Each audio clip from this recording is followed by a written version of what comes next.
Matthew chapter 23, verses 13 through 39. What sorrow awaits you, teachers of religious law, and you Pharisees, hypocrites! For you shut the door of the kingdom of heaven in people's faces.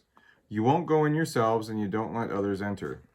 What sorrow awaits you, teachers of religious law, and you Pharisees, hypocrites!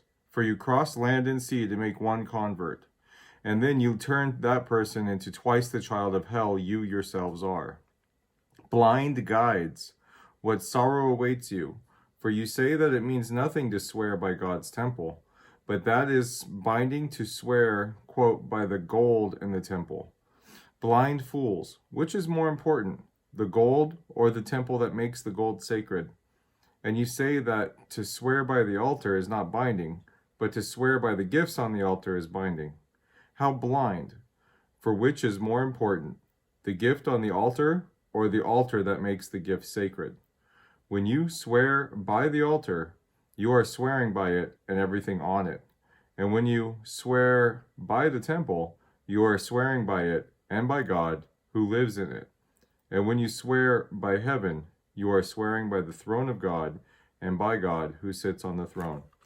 What sorrow awaits you, teachers of religious law, and you Pharisees, hypocrites! For you are careful to tithe even the tiniest income from your herb gardens, but you ignore the more important aspects of the law: justice, mercy, and faith.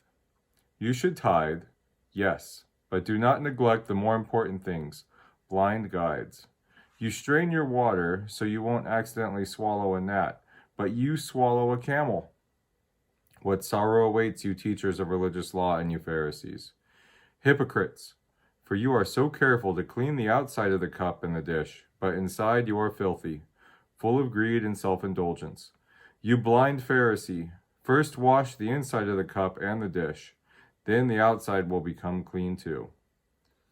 What sorrow awaits you, teachers of religious law, and you Pharisees, hypocrites! For you are like whitewashed tombs, beautiful on the outside, but filled on the inside with dead people's bones and all sort of impurity.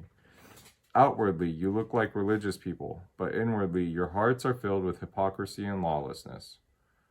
What sorrow awaits you, teachers of religious law, and you Pharisees, hypocrites! For you build tombs for the prophets your ancestors killed, and you decorate the monuments of the godly people your ancestors destroyed.